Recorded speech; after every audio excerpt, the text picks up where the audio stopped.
আসসালামু আলাইকুম। চলে আসলাম আবার নতুন একটা ভিডিও নিয়ে। এফজেড ভার্সন 3 এক্সেলেটর কেবল জাম করতেছে। আমরা এখন এক্সেলেটর কেবলটা ওয়াশ করব। এক্সেলেটর কেবল নষ্ট হয়ে গেলেও কিন্তু জাম করে। তাছাড়া এক্সেলেটর যে গ্রেফের ভিতরে জং ধরে গেলে বা মনে করি না থাকলে এর কারণেও জাম করে।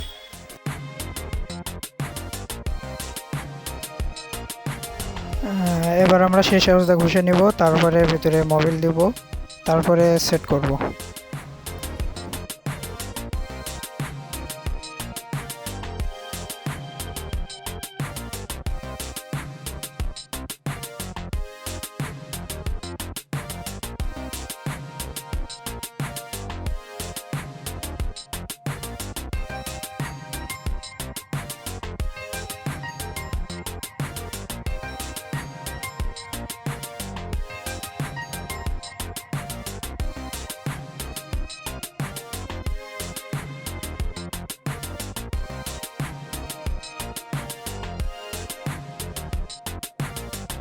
আমাদের কাজ শেষ, এবার একেবারে ইজি।